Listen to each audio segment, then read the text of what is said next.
عشق کرنے والوں، پیار کرنے والوں پہ اللہ تعالیٰ اپنی کروڑوں اربوں خربوں رحمتوں اور برکتوں کا نزول فرمائے۔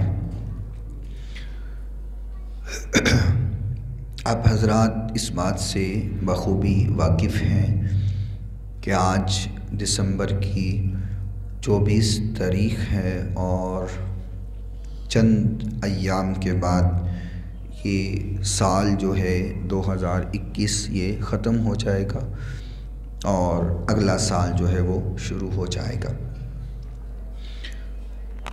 یہ الگ بات ہے کہ ہمارا سال جو ہے وہ اسلامی سال ہے، اسلام کے مطابق جو کہ ہجری سال کہلایا جاتا ہے، اور یہ حضور نبی کریم صلی اللہ علیہ وسلم کے ہجرت کرنے کے بعد جب حضور نے ہجرت فرمائی تو اس کے بعد صحابہ کرام ان ایام کو گننا شروع ہو گئے کہ ہجرت کیے 1 دن ہو گیا، 2 دن ہو گئے، 3 دن ہو گئے، 10 دن ہو گئے، 30 دن ہو گئے، مہینہ ہو گیا۔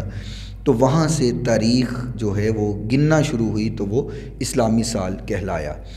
اب 1400 کچھ سال جو اسلامی کیلنڈر چلتا ہے وہ حضور کی ہجرت کرنے کے بعد سے گنتی جو شروع ہوئی تو اس لیے وہ ہجری کیلنڈر کہلاتا ہے، اور وہ ہمارا جو سال ہے وہ محرم الحرام سے شروع ہوتا ہے اور پھر وہ ایام جو ہے وہ گنتی میں چلتے ہیں۔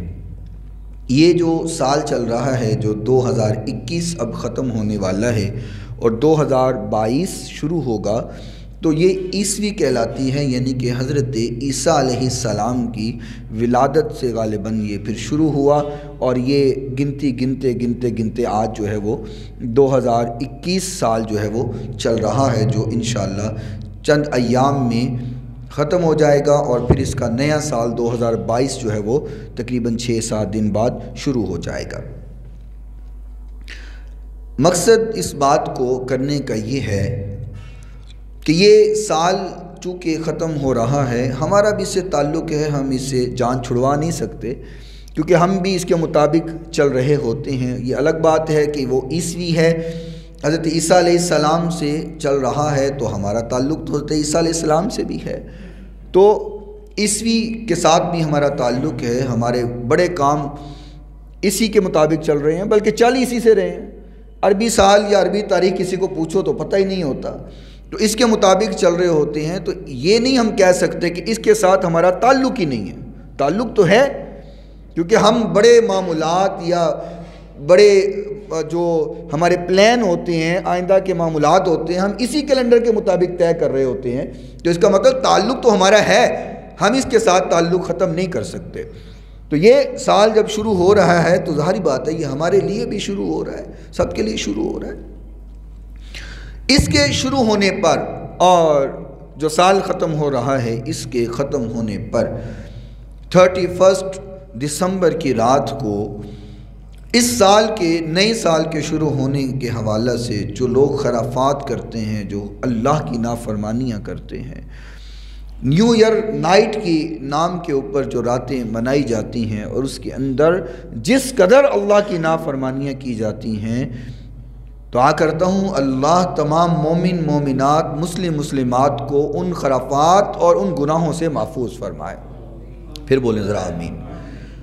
اگر یہودی یہ کام کرے، عیسائی کرے، یہ بند کر دیں، یہودی کام کرے، عیسائی کام کرے تو ہمیں اس سے گلہ نہیں ہے، ہمیں اس سے شکایت نہیں، جو مرضی کرے، کیونکہ دیکھیں نا ایک بندہ اس مسجد میں نہیں آیا، وہ باہر چل پھر رہا ہے تو وہ جو بھی کرے ہمیں اس سے غرض نہیں ہے۔ اگر وہ مسجد کے اندر آ جائے گا تو پھر ہم اس سے کہیں گے کہ بھائی وضو کرو، آؤ مسجد کے اندر نماز پڑھو، قرآن پڑھنا ہے قرآن پڑھو، بھائی وہ شور کرتا رہے ہمیں غرض نہیں ہے، مسجد میں آ کے شور کرے گا تو ہم اس کو منع کریں گے کہ بھائی یہ مسجد ہے، اللہ کا گھر ہے، اس کا تقدس ہے، آپ نے یہ خراب نہیں کرنا، آپ یہاں شور نہ کریں۔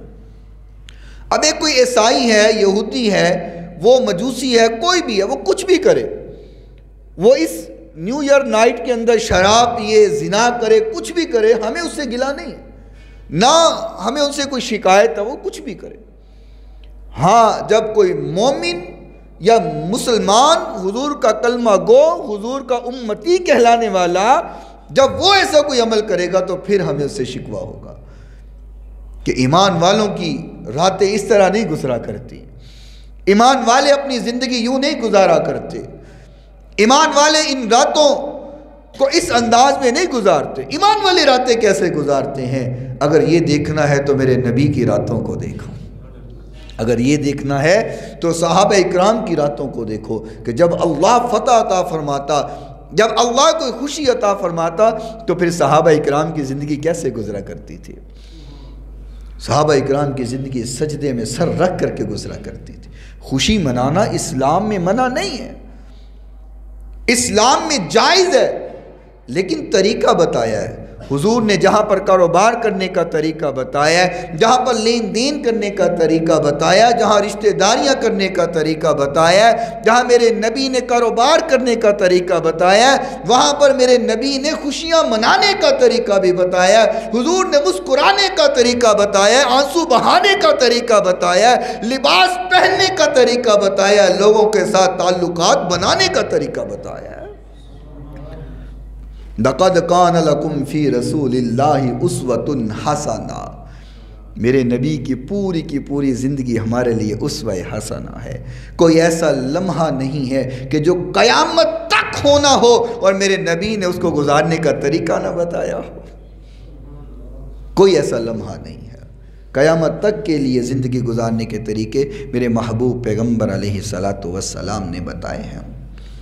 دیکھیں نا، حضور نبی کریم صلی اللہ علیہ وسلم نے راتیں بھی بتائی ہیں۔ فرمایا کہ شب جمعہ جو ہے، جمعہ رات کا دن ہو، جمعے کی رات ہو، عبادت کرو، اللہ دعائیں قبول کرتا ہے۔ فرمایا شب برات کی رات ہو، دعائیں کرو، اللہ قبول کرتا ہے۔ فرمایا شب معراج ہو، دعائیں کرو، قبول ہوتی ہیں۔ شب قدر ہو، دعائیں کرو، قبول ہوتی ہیں۔ جمعے والے دن فرمایا دعائیں کرو، اللہ قبول کرتا ہے۔ حضور نے طریقے بتائے، بھئی ان دنوں کو یوں منانا ہے۔ شراب پینا، زنا کرنا اور گل گبارہ کرنا، شریعت کی دھجیاں اڑانا، یہ اسلام نہیں سکھاتا۔ جس کو نیو ایئر نائٹ یاد ہے اور وہ یہ سمجھتا ہے کہ اس رات کو منا کر ہم نے گناہ کرنے ہیں، تو پھر کم از کم قبر کی رات بھی یاد کرے، قبر کی رات بھی یاد ہونی چاہیے۔ ایمان والوں کا یہ شیوہ نہیں ہے۔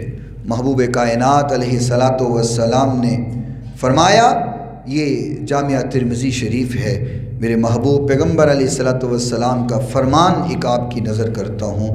ہم تو دنیا کو نہ جانے کیا سمجھ بیٹھے ہیں، اور ہم نے یہ سمجھا ہے کہ اگر دنیا کے ساتھ نہیں چلیں گے ہمارا سٹیٹس نیچے ہو جائے گا۔ اگر ہم دنیا کے برابر نہیں چلیں گے، لوگ کہیں گے تمہیں تو دنیا کا پتہ ہی نہیں ہے۔ اپنا سٹیٹس ہم نے دنیا کے برابر کرنا ہے۔ اگر کسی کو منع کیا جائے، وہ کہتا حضرت صاحب تو کی پتہ، ویکھو نا دنیا نہ رل کے ٹرنا پیندا ہے نا، قدم با قدم چلنا پیندا ہے، دنیا رول دیتی ہے۔ ہم اپنے سٹیٹس کو دنیا کے برابر کرتے کرتے کرتے زندگی گزار دیتے ہیں۔ اللہ کی نہ ناراضگی کی فکر ہے، نہ حضور کی ناراضگی کی فکر ہے۔ خالق کائنات نے قرآن مجید فرقان حمید میں فرمایا الہاکم التکاثر حتی زرتم المقابر، فرمایا کہ پیسہ مال دولت جائیداد، بینک بیلنس، کوٹھیاں، بنگلے، گاڑیاں، الہاکم التکاثر، فرمایا اس ہوس نے انسان کو تو تباہی کر دیا۔ دن رات ایک ہی فکر ہے، پیسہ، مال، دولت، دنیا۔ فرمایا حتیٰ زرتم المقابر، یہ کرتے کرتے حتیٰ کہ قبروں کے منہ دیکھ لیے۔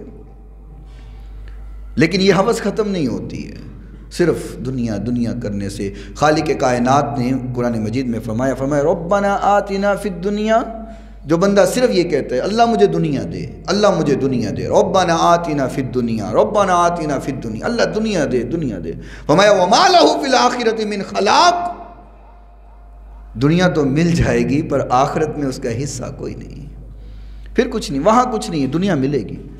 لیکن اچھا انداز کیا ہے، اگلی ہی حصے میں فرمایا کہ مومن یہ کہتا ہے ربنا آتنا فی الدنیا حسنہ وفی الآخرۃ حسنہ وقنا عذاب النار، اللہ دنیا دے ضرور پر وہ دے جو تجھے راضی کرنے کے لیے ہو، ایسی دنیا نہ دے جو تیرے سے دور کر دے، اچھی دنیا ہو۔ اللہ اکبر۔ بات یہ کرنے لگا تھا جامعہ ترمذی شریف کے اندر، ہم جس دنیا کی اتنی پرواہ کرتے ہیں اور اس کے ساتھ چلنے کے لیے اللہ اس کے رسول کی ناراضگی تک کا خیال نہیں کرتے، اس دنیا کے بارے میں میرے محبوب نے کیا کہا ہے۔ حضرت ابو ہریرہ رضی اللہ تعالی عنہ اس حدیث کے راوی ہیں، فرمایا یقول سمیعت رسول اللہ صلی اللہ علیہ وسلم، فرماتے میں نے حضور سے سنا، حضور فرما رہے تھے، حضرت ابو ہریرہ رضی اللہ تعالیٰ عنہ فرماتے ہیں کہ میں نے حضور سے سنا، حضور فرما رہے تھے، کیا کہا؟ فرمایا الا، خبردار، الا عربی میں کہتے ہیں خبردار، ہم اردو میں جہاں لکھا ہو نا خبردار ہم چکنے ہو جاتے ہیں، یہاں کوئی بڑی بات ہونے لگی ہے، یہاں کوئی اہم بات ہونے لگی، خبردار، الا، خبردار۔ اور یہ یاد رکھنا حضور نبی کریم صلی اللہ علیہ وسلم جب آپ الفاظ فرمایا کرتے تھے تو آپ کی آواز مبارک بھی اس لحاظ سے صحابہ تک پہنچا کرتی تھی، اور خیال کرو جب اللہ کا لفظ حضور نے بولا ہوگا تو کیسے بولا ہوگا، خیال تصور کرو کہ جب یہ لفظ حضور نے بولا ہوگا اور سامنے سننے والے کوئی عام لوگ نہیں ہے، صحابہ اکرام کی جماعت ہے، اور امام الانبیاء نے جب اللہ کا لفظ بولا ہوگا تو کیسے زبردست الفاظ ہوں گے میرے محبوب کے۔ فرمایا الا، خبردار۔ صحابہ یقینی طور پہ چکنے ہوئے ہوں گے، حضور کیا کہنے لگے ہیں؟ فرمایا ان الدنیا ملعونہ، فرمایا بے شک یہ جو دنیا ہے یہ تو لعنتی ہے۔ جامعہ ترمذی کی حدیث ہے اور حدیث نمبر 2322 ہے۔ فرمایا ان الدنیا ملعونہ، یہ دنیا لعنتی ہے، ملعون ما فیہا، فرمایا جو کچھ اس دنیا میں ہے یہ بھی لعنتی ہے، یہ سب لعنتی ہے، یہ دنیا بھی لعنتی ہے، یہ دنیا کے اندر ما فیہا جو کچھ اس میں ہے سب لعنتی ہے، الا، مگر کوئی یہ نہ کہہ دے کہ دنیا میں تو مساجد بھی ہیں، دنیا میں تو قرآن بھی ہے، دنیا میں تو احادیث بھی ہے، دنیا میں تو مدارس بھی ہیں، دنیا میں تو اولیاء بھی ہیں، دنیا میں تو نیک لوگ بھی ہیں، کوئی دعویٰ کر سکتا ہے نا؟ کیونکہ اکثر لوگ قرآن و حدیث کا مذاق بنانے کے لیے اپنی عقل دوڑا کے غلط مطلب نکالتے ہیں، اور یہ میرے نبی کو پتہ ہے کہ کون کیا کرنے والا ہے۔ حضور نے پہلے کہا یہ دنیا بھی لعنتی ہے اور جو کچھ اس دنیا میں ہے وہ بھی، بولو ذرا، وہ بھی لعنتی ہیں، الا، مگر ذکر اللہ، اللہ کا ذکر نہیں، ذکر اللہ، اللہ کا ذکر نہیں، وما ولاہ عالم او متعلم، فرمایا اور جو دین کا علم سیکھتے ہیں عالم دین وہ بھی نہیں، او متعلم، اور جو دین کا سیکھ رہے ہیں ابھی طالب علم ہیں، فرمایا وہ بھی نہیں۔ اس حدیث سے کیا ثابت ہوا کہ جو تو دین سے جڑا ہوا ہے وہ اس لعنت سے بچا ہوا ہے، اور جو اس دین سے دور ہے، حضور کے فرامین سے دور ہے، دین اسلام سے دور ہے، وہ چاہے بزنس مین کیوں نہ ہو، وہ چاہے افسر کیوں نہ ہو، وہ چاہے کچھ بھی دعوے پر ہے، کچھ بھی عہدوں پر ہے، کوئی بھی ڈیزیگنیشن ہے، کوئی بھی ہے، اگر اس کا تعلق دین سے نہیں ہے تو اس حدیث کے مطابق وہ کیا ہے؟ بولو نا یار، وہ لعنتی ہے۔ حدیث کے چند الفاظ کے اندر کتنی بڑی بات میرے محبوب پیغمبر علیہ السلام نے فرمائی۔ یہ وہی دنیا ہے جس کو راضی کرنے کے لیے ہم دن رات کوشش کرتے رہتے ہیں۔ اجی لوگ کیا کہیں گے، یہ اس جملے نے ہمیں برباد کر دیا ہوا ہے۔ اجی لوگ کیا کہیں گے، اگر میں نے داڑھی رکھ لی تو لوگ کیا کہیں گے، مولوی ہو گیا ہے۔ اگر میں نے ٹخنوں سے شلوار اوپر رکھ لی لوگ کیا کہیں گے، تیرے پاس کپڑے نہیں ہیں سلوانے کے لیے۔ اگر میں نے نمازیں پڑھنی شروع کر دی لوگ کیا کہیں گے، وڈا حاجی بنیا بیٹھا ہے۔ اجی سوچ ہوئے کھا کے بلی حج نو چلی، یہ جملے دنیا کستی ہے نا۔ اجی انی سال تے تو گناہ کرتا رہے، ساڑھے نال پٹھے کام کرتا رہے، ہن تو نمازاں یاد آ گئی ہیں۔ یہ لوگ کیا کہیں گے، اس جملے نے ہمیں نیکیوں سے دور کر دیا ہوا ہے۔ لوگ کیا کہیں گے ہمیں نمازوں سے دور کر دیا ہے، لوگ کیا کہیں گے ہمیں نیکیوں سے دور کر دیا ہے. ہم یہ سوچتے رہتے ہیں لوگ کیا کہیں گے. تو لوگ پتہ کیا کہتے ہیں؟ اے جی اللہ دا حکم. کیوں جی اتنا ہی کہتے ہیں نا آخر میں. بیٹوں سے رشتہ داروں سے مل کے کہتے ہیں اے جی بڑا افسوس ہویا اللہ دا حکم. اتنا سا جملہ لوگ بولتے ہیں اور ہم ساری زندگی اس جملے پہ گنوا دیتے ہیں. اے جی لوگ کیا کہیں گے. لوگ کچھ نہیں کہتے. اگر ہنسو گے تو تمہاری ہنسی کا مذاق اڑائیں گے، رو گے تو تمہارے رونے کا مذاق اڑائیں گے. دنیا کو راضی کرنے سے کچھ نہیں ملے گا. راضی کرنا ہے اللہ کو راضی کرو، اس کے محبوب کو راضی کرو. دنیا کو راضی کرنے کی جس کو فکر لگی ہے وہ دنیا کیا ہے؟ میرے نبی نے کہہ دیا ہے کہ ملعون، لعنتی ہے. تو پھر ایسی لعنتی دنیا کی کیا پرواہ، ایسی لعنتی دنیا کی کیا فکر. لوگ کیا کہیں گے جو کہتے ہیں کہنے دو، جو کہنا ہے کہنے دو. تم اللہ اس کے رسول کو راضی کرتے جاؤ.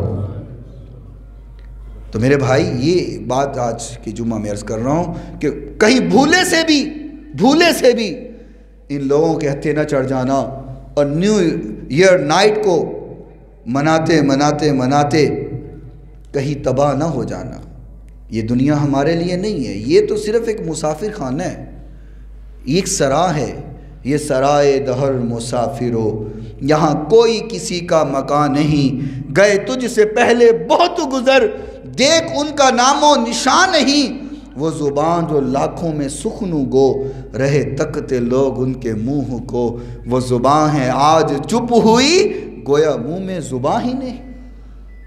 یہی ہوتا ہے نا جی. آخری ٹائم چارپائی پڑی ہوتی ہے، یوں کپڑا منہ سے ہٹایا جاتا ہے تو لوگ کہتے ہیں جی بس آخری بار دیدار کر لو، آخری بار منہ دیکھ لو. اور جب دیکھ لیا جاتا ہے تو منہ چھپا لیا جاتا ہے. بس اتنی سی بات ہے. جس دنیا کے لیے ہم اتنا کرتے ہیں یہ دنیا بس اتنا ہی کرتی ہے. اور پھر شاید کبھی بھولے چکے سے جمعرات کو یا سال بعد کسی کو یاد آ جائے کہ فلاں بندہ بھی ہوا کرتا تھا دنیا کے اندر. اچھا جی اچھا بندہ ہوتا تھا، اگر اچھا ہے تو اچھا بندہ ہوتا تھا، اگر برا گزرا تو کہتا ہے جی چنگا ہویا چھوٹ گئی جان چلا گیا دنیا تو برا بندہ سی. اتنا سا دنیا یاد کرتی ہے اور ہم اس کے پیچھے اپنی زندگی برباد کر دیتے. محبوب کائنات علیہ السلام نے فرمایا، صحیح مسلم شریف ہے اور صحیح مسلم شریف کی حدیث نمبر 7417 ہے، اور اس حدیث کے راوی بھی حضرت ابو ہریرہ رضی اللہ تعالی عنہ ہے. فرمایا قال رسول اللہ صلی اللہ علیہ وسلم الدنیا سجن المومن و جنت الکافر. یہ ہے دنیا جس کے پیچھے ہم اتنا کچھ کرتے ہیں. فرمایا الدنیا سجن المومن و جنت الکافر. فرمایا یہ دنیا مومن کے لیے قید خانہ ہے. اب یہ مثال حضور نے کیوں دی؟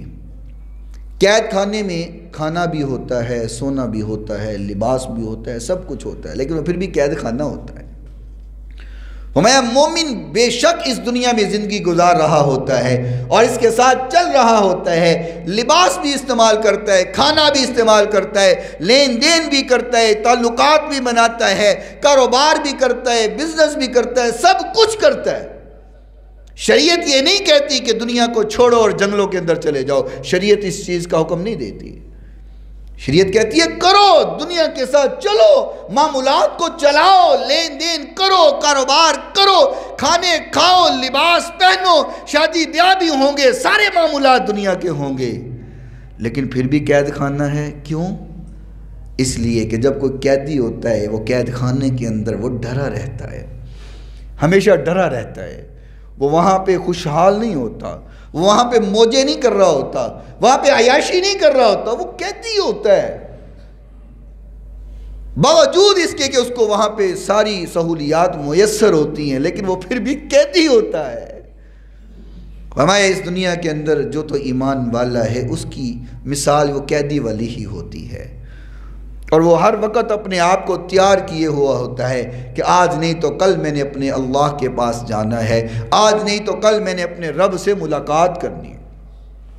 یہاں پہ میں آپ کو چلتے چلتے ایک مثال بھی دیتا ہوں کہ جو رب کے حکم کے مطابق زندگی گزار رہے ہوتے ہیں ان کا جانا کیسے ہوتا ہے، اور جو صرف دنیا کو خوش کر رہے ہوتے ہیں ان کا جانا کیسے ہوتا ہے۔ مختصر سے الفاظ میں توجہ کیجئے گا۔ فرمایا کہ ایک نیک بندہ ہے اور اللہ کے حکم کے مطابق زندگی گزارنے والا ہے۔ اب دنیا سے تو سب نے جانا ہی جانا ہے، یہ تو اٹل فیصلہ ہے، کل نفس ذائقۃ الموت، ہر چیز نے موت کا ذائقہ چکھنا ہی چکھنا ہے، کچھ بھی ہو جائے، بچپن میں ہے، جوانی میں ہے، بوڑھے میں ہے، اس نے دنیا سے بولو جانا ہی جانا ہے۔ فرمایا کہ ایک نیک بندہ ہے، اللہ کو راضی کرنے والا ہے۔ اب جب اس کی روح نکالنے کا وقت آیا تو فرشتے اس کے پاس پہنچتے ہیں، نورانی شکل ہوتی ہے، خوشبودار لباس ہوتا ہے، بڑے خوبصورت چہروں کے ساتھ وہ آتے ہیں اور ایک بڑا خوبصورت کمبل یا کوئی چادر لے کر کے وہ آتے ہیں اور پاؤں کی طرف سے روح کو نکالا جاتا ہے۔ فرمایا مومن کی روح ایسے نکلتی ہے جیسے مشکیزے کو الٹا کرو تو پانی نکل جاتا ہے۔ ٹھیک ہے، آپ سمجھیں نا بات کو۔ چلے مشکیزہ ہمارے اب دور میں نہیں ہے، آسان لفظ کرتا ہوں، گلاس میں پانی ہو اور اس کو گلاس کو ہم یوں کر دیں تو پانی زمین پہ گرنے میں کتنا ٹائم لگے گا؟ کوئی گھنٹہ تو ایک لگے گا نا، یا منٹ، سیکنڈ بھی ہو سکتا ہے نہ لگے، یوں کیا پانی زمین پر۔ فرمایا مومن کی روح ایسے نکل جاتی ہے۔ دعا کرو اللہ ہمیں بھی ان خوش نصیبوں میں شمار کر دے۔ فرمایا جب روح نکلتی ہیں وہ فرشتے اس کو اس خوبصورت خوشبودار کمبل میں لپیٹتے ہیں۔ جب اس کو لپیٹتے ہیں فرشتوں کی قطار بنی ہوئی ہے، ابھی ایک فرشتے نے پکڑا، دوسرا چھینتا ہے مجھے دو، تیسرا چھینتا ہے مجھے دو، چوتھا چھینتا ہے مجھے دو، پانچواں چھینتا ہے مجھے دو۔ وہ خوشی کے ساتھ اس روح کو جو کمبل کے اندر لپیٹی ہوئی ہے اس کو پکڑتے ہیں، جلدی جلدی پکڑتے ہیں، ایک دوسرے سے فرشتے چھینتے چھینتے چھینتے حتیٰ کہ آسمان تک پہنچ جاتے ہیں۔ وہاں سے پوچھا جاتا ہے، رستے میں لوگ پوچھتے ہیں فرشتے جو رستے میں ہیں، یہ زمین و آسمان کے خلا میں جو فرشتے گزرتے ہوئے یہ کون ہیں؟ فرشتے کہتے ہیں یہ خوش نصیب فلاں بن فلاں ہے، یہ فلاں بن فلاں خوش نصیب ہے۔ اچھا لوگ صحابہ کہہ رہا ہوں، فرشتے پوچھتے پوچھتے پوچھتے آسمان تک اس کی روح پہنچ جاتی ہے۔ دروازہ کھٹکھٹایا جاتا ہے، پوچھا جاتا ہے کون؟ کہا فلاں بن فلاں ہیں۔ فرشتے کہتے ہیں مبارک ہو، اتنی زبردست روح آج پہنچی یہاں پر۔ کہا جاتا ہے اب اس کو واپس زمین پہ لے جاؤ۔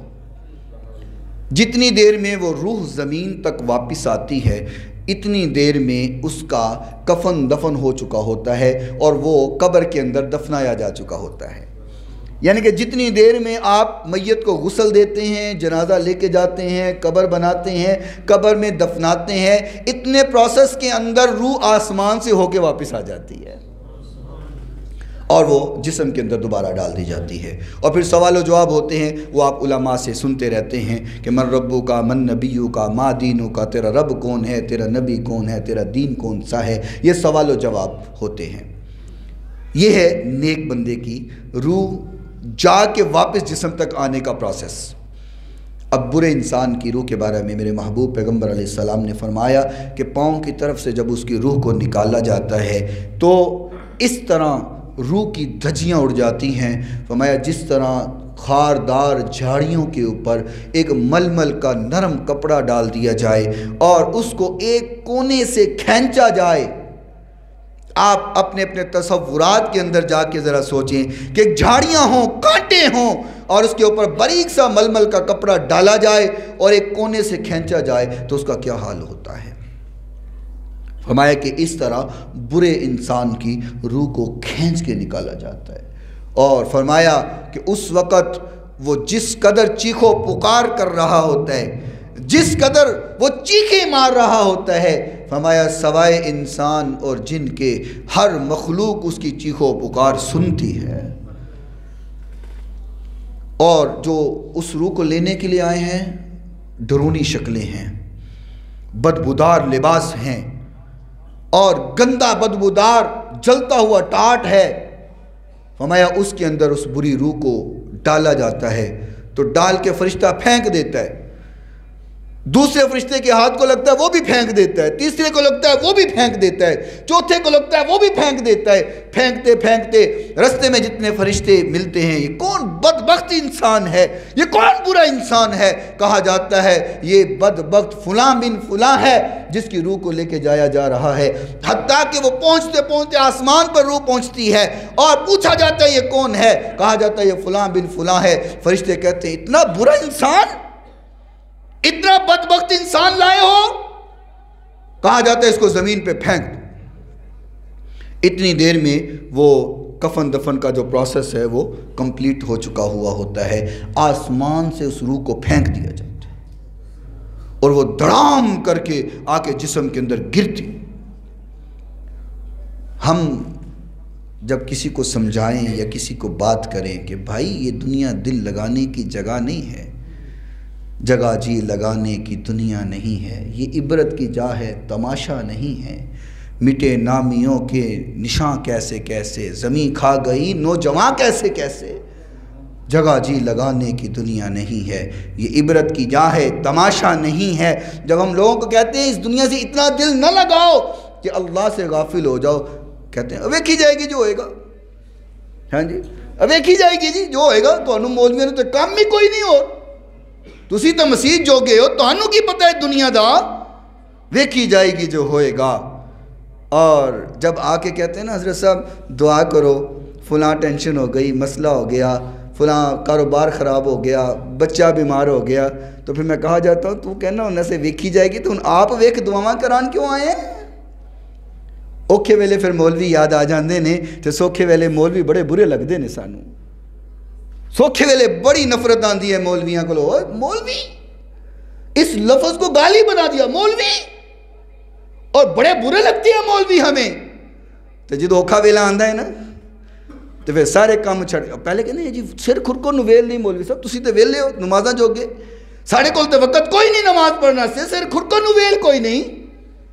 تو جب آن مصیبت پڑتی ہے نا سر پہ تو پھر مولوی یاد آ جاتے ہیں، پھر دعائیں یاد آ جاتی ہیں۔ اللہ بھی کہتا ہے تو نہ مان مجھے، منوانا مجھے بڑا خوب آتا ہے، تو میرے در پہ نہ آپ بلانا مجھے خوب آتا ہے۔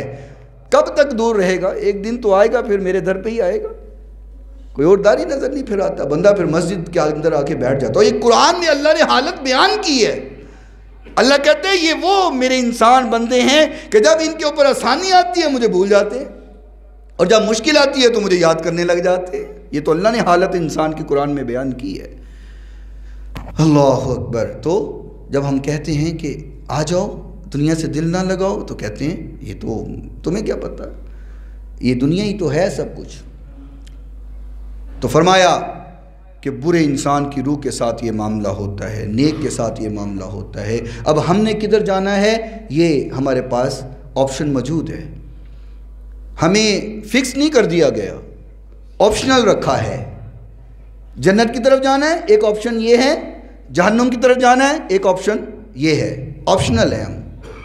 ہمارے پاس راہیں ہیں، فکس نہیں کیا کہ تم پکے جہنمی ہو، تم پکے جنتی ہو، فکس نہیں ہے۔ ہاں یہ الگ بات ہے کہ جب بچہ ابھی 4 ماہ کا ہوتا ہے، دنیا میں نہیں آیا ہوتا، اس کا لکھ دیا جاتا ہے یہ نیک ہے، بد ہے، جنتی ہے، جہنمی ہے، برا ہے، اچھا ہے، امیر ہے، غریب ہے، کتنا مال ہوگا، کتنے سانس لے گا، کتنا لباس پہنے گا، کتنی ہوا لے گا، کتنا سانس لے گا، کتنی خوراک کھائے گا، ہر چیز مینشن کر دی جاتی ہے۔ باوجود اس کے آپشنل رکھا ہے کہ اختیار بھی دیا ہوا ہے، کچھ دیا ہوا اختیار۔ وَهَدَيْنَاهُ السَّبِيلَ إِمَّا شَاكِرًا وَإِمَّا كَفُورًا۔ اللہ کہتا ہے اختیار دیا ہوا ہے رستوں کے اوپر جانے کے لیے، سیدھے رستے جاتے ہو الٹے رستے جاتے ہو، دکھایا ہوا ہے۔ ہم نے فیصلہ آج کرنا ہے کہ ہم نے کدھر جانا ہے، ہم نے کون سی راہ کو پکڑنا ہے، کون سی راہ چوز کرنی ہے، کس پر چلنا ہے، یہ اختیار ہمارے پاس ہے۔ اور یا اس حدیث کے اندر بھی حضور نے فرمایا الدنیا سجن المومن، یہ دنیا مومن کے لیے کیا ہے؟ ذرا اونچی بول لیں، یہ قید خانہ ہے۔ جنت ہمارے لیے نہیں ہے، کس کے لیے ہے؟ فرمایا وَجَنَّةُ الْكَافِرِ۔ کیا میں نہیں بنتا ہے؟ اتنی تو عربی اب آپ کو سمجھ آ جانی چاہیے۔ وَجَنَّةُ الْكَافِرِ، یہ جنت کن کے لیے ہے؟ کافروں کے لیے، جو منکر ہیں، جو اللہ کو نہیں مانتے۔ کافر کا مطلب ہوتا ہے انکار کرنے والا، جو اللہ کا انکار کرتے ہیں، حضور کا انکار کرتے ہیں، شریعت کا انکار کرتے ہیں، نماز کا انکار کرتے ہیں، آخرت کا یقین نہیں انکار کرتے ہیں، قبر کے عذاب کا انکار کرتے ہیں، قرآن سے انکار کرتے ہیں، دین شریعت کے مسائل، شریعت کے معمولات، دین کے اصول، قواعد و ضوابط، ریگولیشنز اور ان کے اصولوں کے سارے انکار کرتے ہیں، خود کو کہتے ہیں کافر۔ ٹھیک ہے نا؟ یہ ساری چیزیں جو انکار کر دے وہ کافر ہوتا ہے۔ کافر صرف وہ تھوڑی ہے جو بت کے سامنے جھک جائے اور وہ ہندو ہو تو وہی کافر ہے۔ کافر صرف وہ یہی ہے کہ جو صلیب کے سامنے جھکے تو وہ کافر ہے۔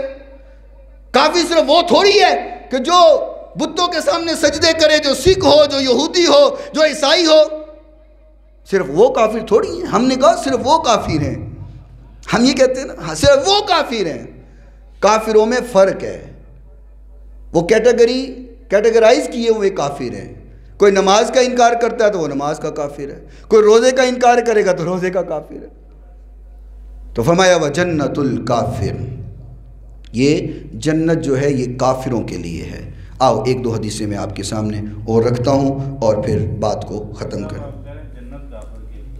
دنیا کی بات کر رہے ہیں۔ الدنیا، پوری حدیث سنیں نا، میں نے بات یہاں سے شروع کی ہے کہ الدنیا سجن المومن، یہ دنیا مومن کے لیے قید خانہ ہے، وہ جنت الکافر، اور کافر کے لیے جنت ہے۔ یہ الفاظ کا تھوڑا سا سمجھنے کی بات ہوتی ہے نا۔ اب اگر یہ سمجھا جائے جنت کافر کے لیے ہے یا کافر کے لیے دنیا جنت ہے، اب اپنے سمجھنے پر ہے کہ آپ اس کو ڈیفائن کیسے کر رہے ہیں۔ نہیں، وضاحت میں نے شروع سے کر دی ہے نا کہ بات دنیا کی ہو رہی ہے۔ جب میں نے بیان شروع کیا ہے جمعے کا، جیسے میں نے بیان شروع کیا تب سے میں یہی بات کر رہا ہوں کہ دنیا، یہ دنیا کیا ہے، اور وہ دنیا کافر کے لیے جنت ہے اور مومن کے لیے قید خانہ ہے۔ اب دیکھیں نا سورہ 3 کے اندر اللہ تعالیٰ نے جو فرمایا ہے، فرمایا کہ وَالتِّین، مجھے ابراہیم علیہ السلام کے شہر کی قسم ہے، وَالزَّیتُون، مجھے عیسیٰ علیہ السلام کے شہر کی قسم ہے، وَطُورِ سِینِین، مجھے موسیٰ علیہ السلام کے شہر کی قسم ہے، وَہَٰذَا الْبَلَدِ الْأَمِین، مجھے اپنے محبوب پیغمبر کے شہر کی قسم ہے۔ 4 قسمیں اللہ نے کھائیں۔ اچھا آپ یہاں پہ سوال کر سکتے ہیں کہ یہاں تو انجیر، زیتون اور طور سینا کی بات ہو رہی ہے، انبیاء کی بات کیسے ہوئی؟ تو اس لیے جس شہر میں حضرت ابراہیم علیہ السلام کی ولادت با سعادت ہوئی تو وہ شہر انجیر کا تھا، تو اللہ نے اس لیے انجیر کی قسم کھائی۔ بیسیکلی وہ حضرت ابراہیم علیہ السلام کی قسم کھائی جا رہی ہے کہ اس شہر میں ولادت ابراہیم علیہ السلام کی ہوئی، تو فرمایا وَالتِّین، مجھے ابراہیم کے شہر جو انجیر والے شہر ہے اس کی قسم ہے، وَالزَّیتُون، جس شہر میں عیسیٰ علیہ السلام کی ولادت ہوئی تو وہ زیتون کا شہر تھا، زیتون وہاں پہ زیادہ ہوتا تھا، تو اللہ نے زیتون کی قسم اس لیے کھائی کہ فرمایا کہ وہ عیسیٰ کا جو شہر زیتون والا ہے مجھے اس کی قسم ہے۔ موسیٰ علیہ السلام جس شہر میں تھے تو طور سینا پہاڑی تھی، وہ مشہور تھی، تو اللہ نے طور سینا کی قسم کھائی کہ وہ اس شہر کی قسم موسیٰ کے جس میں طور سینا ہے، وَهَٰذَا الْبَلَدِ الْأَمِین، تو مجھے اس شہر کی قسم ہے جس میں میرا محبوب چلتا پھرتا ہے۔ فرمائے میرے یہ 4 انبیاء کے شہروں کی قسم کھا کے اللہ نے کہا، کیا کہا، کیسی بات کہی ہوگی؟ 4 نبیوں اور جلیل القدر انبیاء، جلیل القدر انبیاء اور پھر امام الانبیاء کا شہر، 4 نبیوں کے شہر کی قسم کھا کے اللہ نے کیا کہا ہوگا؟ جو کہا ہوگا بڑا ہی کمال کہا ہوگا، بڑا ہی اعلیٰ کہا ہوگا، کوئی بڑی بات ہی کہی ہوگی۔ 4 قسمیں جو بڑی کھائی ہیں تو بات بھی بڑی کہی ہوگی، تو وہ کیا بات کہی، کیا کہا؟ فرمایا لَقَدْ خَلَقْنَا الْإِنسَانَ فِي أَحْسَنِ تَقْوِيمٍ،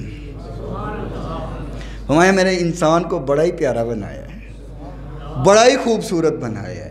انسان بس اپنی قدر جان، اللہ صرف ہمارا حسن بیان کرنے کے لیے 4 جلیل القدر نبیوں کے شہروں کی قسم کھا رہا ہے۔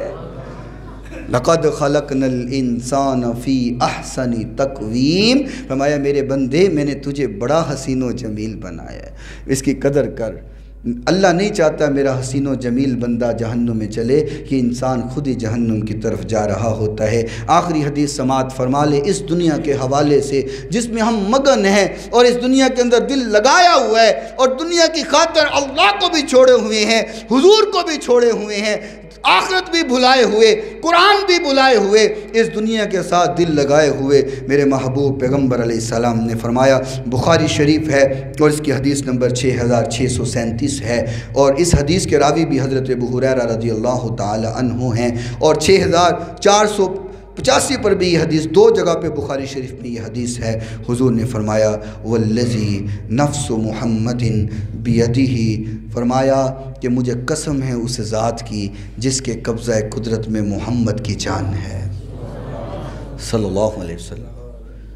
کہا مجھے قسم ہے اس ذات کی جس کے قبضہ قدرت میں محمد کی جان ہے۔ فرمایا لو تعلمون ما عالم، جو میں جانتا ہوں اگر تم جان لو، حضور کہہ رہے ہیں، فرمایا جو میں جانتا ہوں اگر تم جان لو، لبکیتم کثیرا ولضحکتم قلیلا، فرمایا پھر تمہیں ہنسنا بھول جائے، تم ہمیشہ روتے ہی رہو۔